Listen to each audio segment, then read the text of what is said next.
ጤና ይስጥልኝ እንዴት ሰንብታችኋል? እጅግ መጠነ ሰፊ የሆነ ግንባታ በየቀኑ የሚከናወንባት አዲስ አበባ እነዚህን ግንባታዎቿን ተከትለው ሊያስተናግዱ የሚችሉ የቤት የቢሮና የመሳሰሉ ቁሳቁሶችን ለማሟላት እጅግ ውጥረት ውስጥ ከገባች አደር ሰንበት ብላለች። ታዲያ ይህንን ውጥረትም ለመወጣት እንዳማራጭ በሀገርም በከተማም ደረጃ አይኗን ያሳረፈችበት ነገር ምንድነው? ከውጭ ወደ ሀገር ውስጥ የሚገቡ ቁሳቁሶችን በስፋት እንዲገቡ በር መክፈት ላይ ነው። በአንጻሩ ደግሞ እነዚህ ከውጭ ወደ ሀገር ውስጥ የሚገቡ ምርቶችን በአነስተኛ የማምረቻ ስፍራ እንደዚሁም በልምድ በታገዘ ሙያ ላይ ተሰማርቶ በማምረት ለመወዳደር ገበያ ላይ እንደዚህ የመሳሰለ የቤትና የቢሮ እቃዎችን ይዘው ገበያ ላይ የሚወጡ አልጠፉም። ለምሳሌ ይሄው እንደምትመለከቱት እኔ የተቀመጥኩበት ጠረጴዛ እዚሁ ሀገራችን ውስጥ የእንጨት ስራ አምራቾች ከሚባሉት አንዳቸው ያመረቱት ነው።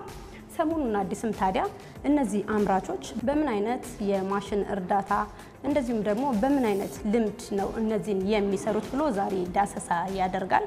ውሎንም በሺዎች ከሚቆጠሩ ማምረቻ ስፍራዎች መካከል አንዳቸው ላይ ያደርጋል። ቆይታችሁን አብራችሁ ካደረጋችሁ ስለ እነዚህ የማምረቻ ስፍራዎች ሰፊ መረጃ ታገኛላችሁ።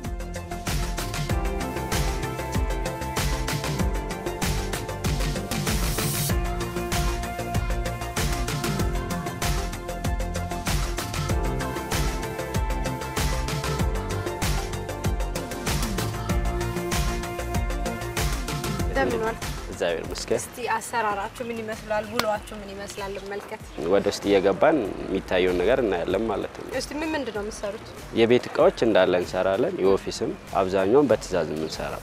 ከምን አይነት ቁሳቁሶች ተጠቅማችሁ የምትሰሩት? አብዛኛውን ከእንጨትና ከኤምዲኤፍ ተቀላቅሎ ነው የሚሰራ።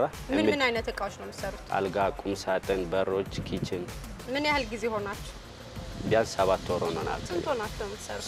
ለሼር 2 ሆነን ነው የምንሰራ። በስራችን ደግሞ 6 ልጆች አሉ። በብዛት ነው የምትሰሩት ወይስ ለየግለሰብ እየተቀበላችሁ የምትሰሩት? በብዛት ለየግለሰብ ነው የምንሰራው። እስቲ አሁን እኔ እንደሚያዝ ሰው ብሆን ምን አይቼ እንዴት አይቼ ነው ማዘብ?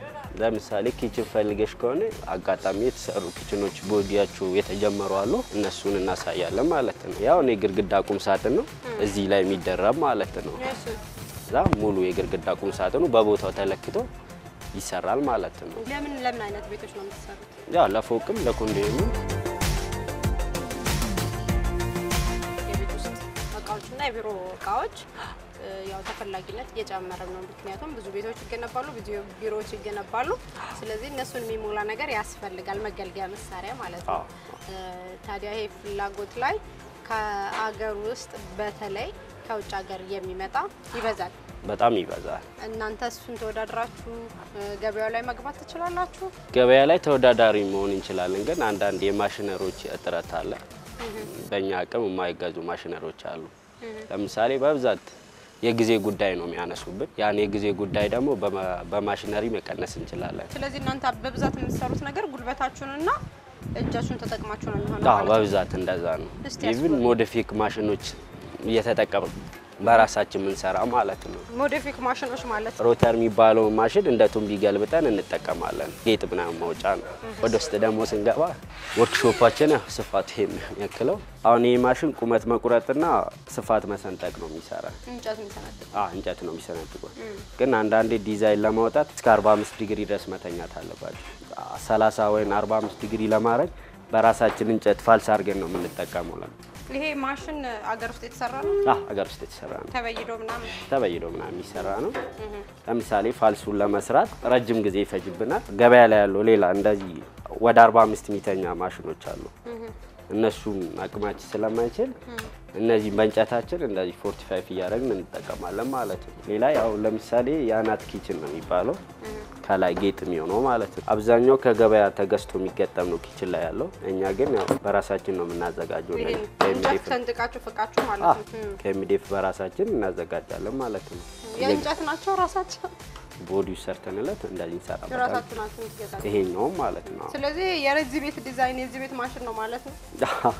አብዛኛው እንደዚህ ተይዞ ነው የሚሰራበት እንጂ እንደዚህ ተገልብጦ አይሰራበትም። እኛ ያው አማራጭ እንዲመቻ አድርጋችሁ ያው ትሰራላችሁ። ይሄ ኪችን በሮች ነው እንዳለ እዚህ ስራ ያሉት ማለት ነው። ጌጥ እያወጣን እየታሸ ለቀለም ደረጃ ይደርሳል ማለት ነው። ይሄ ማሽን የኪችን ጌጥ ምናምን ቆርጥበት ነው። 45 የሚቆርጥ ነው።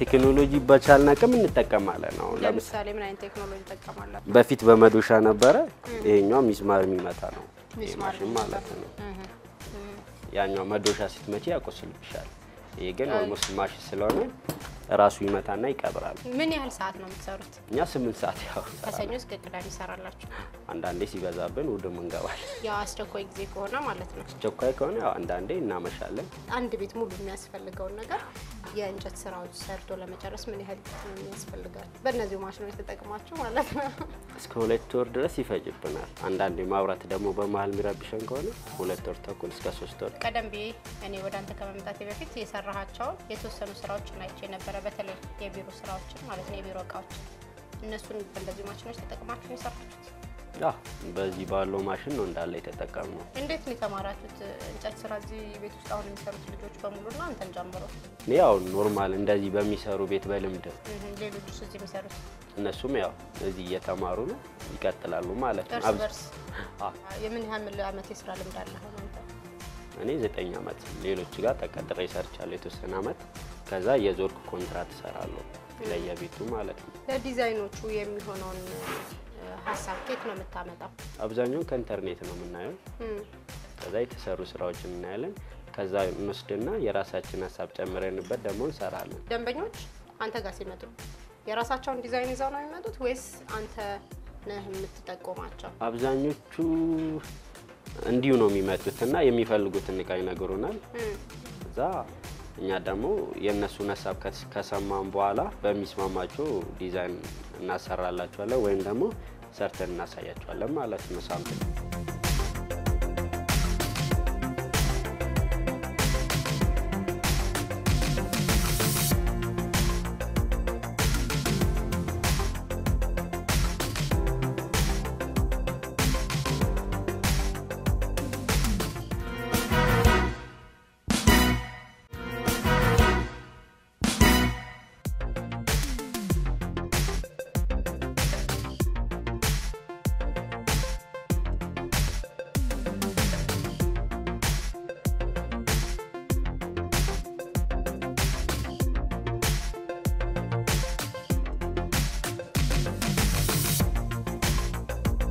ይሄ ከእንጨትና ከኤምዲኤፍ የተሰራ አልጋ ነው ከምን አይነት እንጨት ከአውስትራሊያ እንጨት የተሰራ እሽግ ነው ላው ላይ ኤምዲኤፍ ማለት ነው ተገጣጥሞ እንዲ ተሰርቶ ሳይሆን በጣም ቆንጆ ነው ነገር ግን ሌላ ያገር ውስጥ ስራዎች ላይ ሰዎች እንደ ቅሬታ የሚያቀርቧቸው ነገር አገልግሎት ሲሰጡ ከሆነ ጊዜ በኋላ ጥንካሬ የላቸውም ይላሉ እና እናንተ ማስተማመኛ ሰጣላችሁ በማንኛውም ሰዓት ብልሽት ካለበት እናስተካክላላችኋለን በስራችን ደግሞ እርግጠኞች ነን ስለዚህ መስራት ብቻ ሳይሆን ማድረስም የእናንተ ድርሻ ነው አድርሶ ገጥሞ ዛ ማስቀመጥ ማለት ነው ምን ያህል ነው የምታስከፍሉት ለዚህ እንደዚህም ደግሞ የተሰራበት ቀን የ20 ቀን ትእዛዝ አካባቢ ነው እስከ 9000 ብር ነው እናስከፍላለን ይሄ ጠረጴዛ ከኤምዲኤፍ እና ከእንጨት ነው የተሰራ ያው እንደሚታየው ያምራል ምን ያህል ቀን ይፈጀው ከ5 እስከ 10 ቀን ውስጥ እናደርሳለን ብዙ ትእዛዝ ከሌለብን ማለት ነው ዋጋውስ ዋጋ እስከ 2000 ብር ድረስ እንላለን አሁን ይሄ በእናንተ ዲዛይን ነው ወይስ በገዢዎች ፍላጎት ነው ይሄ ራሱ ይዞ የመጣ ዲዛይን ነውና እኛ የተወሰነ ሻሽለ ሰራንላችሁ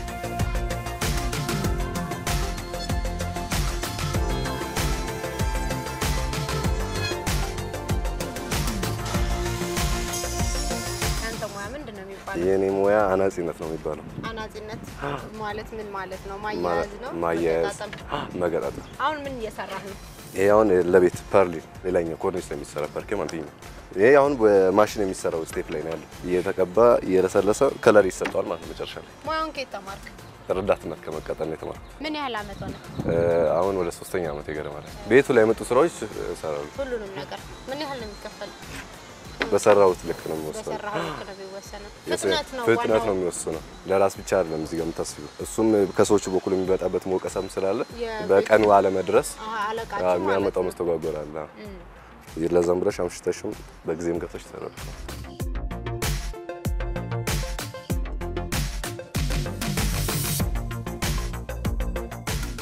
ምንድነው ያንቺ ስራ የሚባለው የፊኒሺንግ ስራ ምንድነው ማድረግ ነው እስቲ ዝርዝር አድርጊልኝ ማለት ነው አናጺዎች ሰርተው ሲሰጡና መጀመሪያ በ80 ብር ቆርቀት እናልሳለን እናልስልሳለን ከዛ በ120 ከዛ በዜሮ ዜሮ ማለት የመጨረሻ ስቴፕ ማለት ነው። ይሄ ዜሮ ነው ልሙጥ እስኪሆን ድረስ ማለት ነው። ማለስለስ የሚያስፈልገው ለምንድን ነው? ለውበት ነው ወይስ ዲዛይኑ እንዲያምር የግድ መለስለስ አለበት? ቅርጽ ያወጣው ካልተለሰለሰ ቃሾ ነገር ነውና በደንብ አያምርም። ስለዚህ ከውበት ጋር ወደ ቀለም ከመሄዱ በፊት ነው የምታለሰው? የፊኒሽንግ ወደ ቀለም ከመሄዱ በፊት ይለሰለሳል። ሲለር እንቀባለን፣ ከዛ ቀለም ይቀባል። ያን ስራ ግን ማለስለስ ብቻ ነው። ቀለም ምናምን አይቀባም። ቀለም አልቀባም። ሲለር ምናምን ግን ይቀባል። በቡርሽ ይቀባል። በቡርሽ ትቀበልሽ ራስሽ? እኔ የምሰራው ስራ የምታያቸው አልጋዎቹ ሁሉ የምታያቸው ቁም ሳጥኖች፣ ኪችን ካቢኔት የምታያቸው እኔ ነኝ የምሰራቸው። ማሽን ምንኛው ክፍሉን ነው የምሰራው? አሁን ማሽኒስት ምንድን ነው የሚሰራው? ማሽን ማለት ይሄ ይቆርጣል፣ ልኬትም ስፋትም ቁመት ሁሉ ነገር ይሰራል። ከዛ ይታሸጋል እና እንደዛ እያደረግን እንሰራለን በብዛቱ ማለት ነው። ምን ያህል ጊዜ ሰራህ አንተ? ለ3 አመት ሰርቻለሁ። ማን አስተማረህ ይሄ መስራት? መጀመሪያ አንጨቤ ገና ሲጀምር ኮምቢዝ የሚባል ድርጅት ጀመርኩኝ። እዛ ለመርኩኝ። እዛ ወጣሁኝ ወደዚህ መጣሁኝ ማለት ነው። ያው ትንሽ ራቅ ስላለኝ እዚህ መጣሁኝ። አሪፍ ነው። ከሰኞ እስከ ቅዳሜ የምሰራው? ከሰኞ እስከ ቅዳሜ እሑድም የምገባበት ቀን አለኝ። በብዛት ሲሆን ያው ከስተምር ያስቸኩልሻል። በጣም ስለሚያጣድፍሽ ታድሪያለሽ። የእንጨት ቤት ስራ ታዞ በቃ ምንም አንዴ ቀብዳቸውን ተቀብለው አያወጡም ይባላል። እኛ ጋር እንደዚህ የሚባል የለም። እኛ በቃላችን እናደርሳለን። ግን ቀኑን ሙሉ ከጠፋ መብራት እኛ ቁጭ ብለን የምንውለው፣ ምክንያቱም ማሽኑ የሚሰራው ግዴታ በመብራት ነው። መብራት ከሌለ አትሰሩም? መብራት ከሌለ አንሰራ። አንድ አልጋ ለመስራት ምን ያህል ፐርሰንቱን ነው በእጅ ምን ያህል ፐርሰንቱን ነው በማሽን መስራት? ማሽኑ ያው አንዴ ለክቶ ቆራርጦ ቁጭ ነው የሚያደርገው። ከዛ በኋላ መገጣጠም ነው በቃ። ቢያንስ 2 ቀን ያስፈልገናል። ስለዚህ እዚህ ቤት ያለውን ስራ አብዛኛውን ነገር የምትሰሩት ከማሽን የበለጠ በእናንተ እጅና በእናንተ ፍጥነት በእናንተ አቅም ተጠቅማችሁ ነው? አዎ ያው ማሽኑ ያው አጋዥ ነው።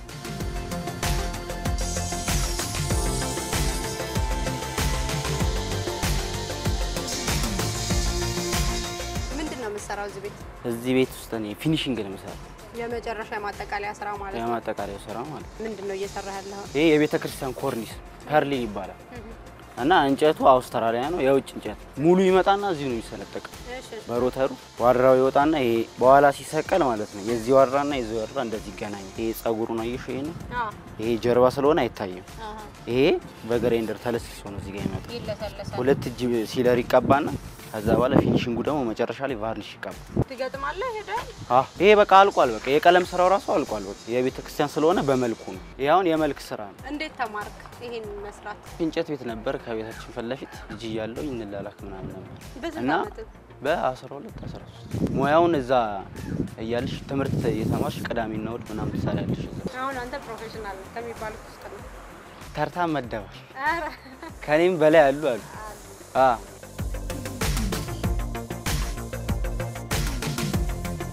ገበያ ላይ ማለት ነው ከውጭ ሀገርም የሚገቡ አሉ እቃዎች።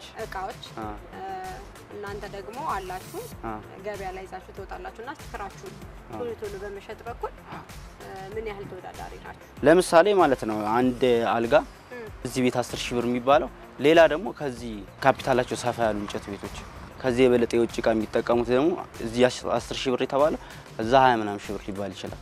ይሄን ጠረጴዛ ውጭ ጋር ቁጭ ባረግሽው ቁጥር የወደደው ሰው አይቶት መጥቶ ነው የሚያዝሽ እና ያ ደግሞ የወደደው ሰው አቅሙን ባገናዘበ ሁኔታ ነው የሚያሰራው። ካፒታልሽ በሰፋ ቁጥር ስራዎችሽም ያው እያደጉ ነው የሚመጡት። የሚያስቸግረን ነገር ያው እንደነገርኩሽ የካፒታል ጉዳይ ነው። አሁን ለምሳሌ ከኔም በላይ ብዙ ብር የሚጠይቅ ባለሙያ እኔም እንደ ሙያዬ እንደየጊዜው ነው። በፊት ደግሞ ቀለም ምናምን ሲቀባው ፊኒሺንግ በእኛው ሙያ ማለት ነው ቀለም ሲቀባ በቡሩሽ ማለት ነው። አሁን እንደምታየው እዛ ጋር ኮምፕረሰር አለ። ይሄ አሁን በኮምፕረሰር ነው ፊኒሺንጉ የሚቀባው ማለት ነው።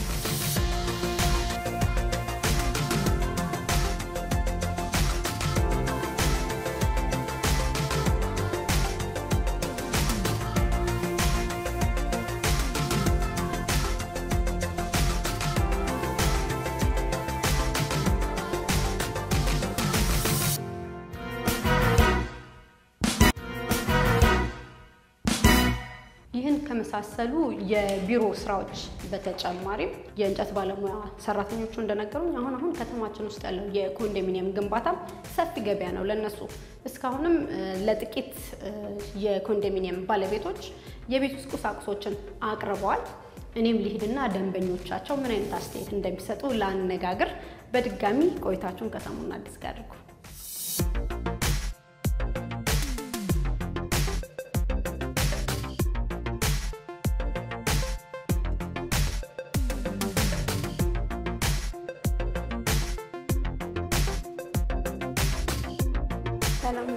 ሰላም ነሽ?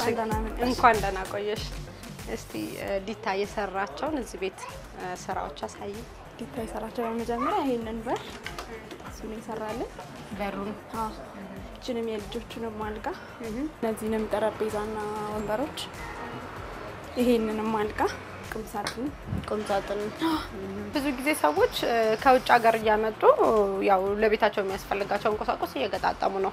እናንተ ለምን እዚሁ ማሰራት መረጣችሁ? አንደኛ በአካባቢያችን የሚገኝ ስለሆነ በዚህ በአቅራቢያችን ለትራንስፖርትም ለምንም፣ ሁለተኛ ደግሞ እንጨቱ የሀገራችን እንጨት ጥሩም ስለሆነ ብለን ስለምናስብ ቆይታውም ጊዜው ማሪፍ ነው። የእንጨቱ ጊዜ እሱ የሚሰራቸው ነገሮች ማቴሪያሎቹ አሁን ምን ያህል ጊዜ ሆናቸው እነዚህ? ይሄኛው 2 ወር ነው። ይሄ አልጋው ግን 5 ወር አካባቢ ነው። ይሄስ? ይሄም 2 ወር አንድ ላይ ነው። ምንድነው ይሄ የተሰራው? አስፋልት ዳርም ስለሆነ ድምጽም ይከላከላል፣ ቅዝቃዜ ነው ይከላከላል። የሲሚንቶ ቅዝቃዜ። ዋጋስ እንዴት ነው? ስናነጻጽር የውጭው በጣም ውድ ነው። ሀገር ውስጥ ግን ያው አቅማችን ነው። ቶሎ ሰርተው ሲያደርሳሉ? ትንሽ ሊቆይ ይችላል። አሁን ምን ያህል ጊዜ ወሰደበት ቁምሳጥን ለመስራት ለምሳሌ? 1 ወር አካባቢ። ስለዚህ እንደ ችግር የምታየው ነገር ጊዜ ከማቆየት በስተቀር ሌላ ነገር የለም። ሌላው ነገር በጥራት ነው የሚሰራው። እሺ፣ አመሰግናለሁ።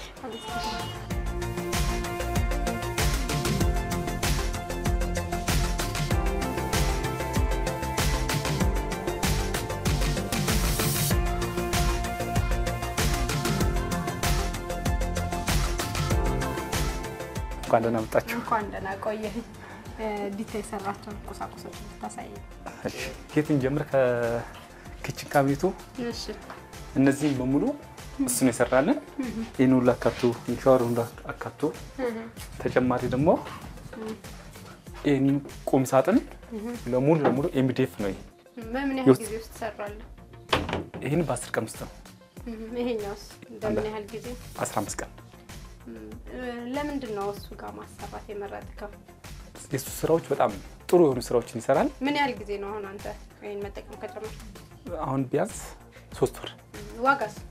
ዋጋውም ተመጣጣኝ ዋጋ ነው። ከሌላ ቦታ አነጻጽራለሁ? ለምሳሌ ከውጭ የሚመጡት አግዋን አንደኛ የዕቃ ጥራቱ ነው። ብዙ ጫና ያለ ዋጋ አይደለም። የሱ ስራዎች ጥሩ እንደሆነ በሮችም ሳይ ጥሩ እንደሆነ አይቼ ነው እሱ ላሰራ የቻልኩበት ምክንያት። አንተም ለሌላ ሰው እሱን ተጠቅማለህ? በሚገባ ውጭ አሁን ሰዎች ቁሳቁስ ያመጣሉ። አንተ ደግሞ ያው ከሀገር ውስጥ መርጠሃል። ምክንያቱ ምንድነው?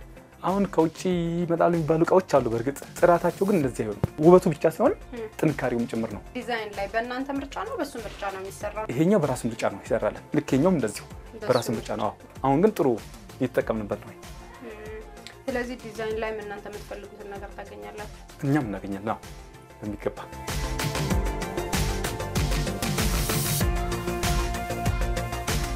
በከተማችን እየተከናወነ ያለውን ከፍተኛ የግንባታ ስራ ተከትሎ ያንን ሊሞላ የሚችል እንግዲህ ቁሳቁስ በሀገራችን ማምረት በተለይ ከውጭ ወደ ሀገር ውስጥ እነዚህን ቁሳቁሶች ለማስገባት የምናወጣውን ወጪ በከፍተኛ መጠን ይቀንሳል።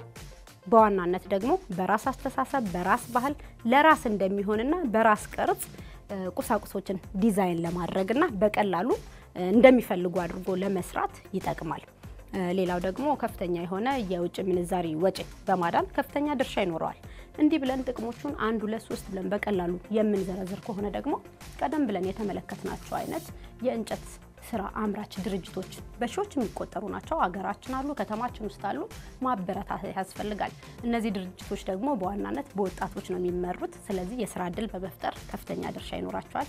ሌላው እነዚህ የእንጨት ስራ ላይ ይሰማሩ አምራቾች በዋናነት መደገፍ ያለባቸው እስካሁን የተመለከትነው ነገር ደግሞ ምንድነው? ስራቸውን የሚያወጡበት ስፍራ እንደ ሾሩም የምንለው ቦታ ቢኖራቸው የማምረቻ ቦታቸው ቢስፋፋ እንደገና ደግሞ እነዚህ ስራዎችን ዘመናዊ አድርገው እንዲያወጡ የተለያዩ ቴክኖሎጂዎችን ማሽኖችን መጠቀም እንዲችሉ ቢቻልና ቢደገፉ ቢበረታቱ ከፍተኛ ድርሻ ይኖራቸዋል የሀገርን ኢኮኖሚ በማሳደግ እንደዚሁም ደግሞ የምንፈልጋቸውን አይነት የቁሳቁስ አይነቶች ለኛው ለሀገራችን በመስጠት በኩል ይሄ እንግዲህ የዛሬ የሰሙን አዲስ መልእክት ነው እናንተ ደግሞ ይሄንን ተመልክታችሁ ለኛ የምታደርሱን ወይም ደግሞ መነሳት አለበት ሌላ ማንኳር አለ መነሳት መጠቀስ ያለበት የምትሉት ነገር ይኖራል አድርሱን ዛሬ ግን የነበረን ቆይታ ይሄን ይመስላል ደህና ሰንብቱ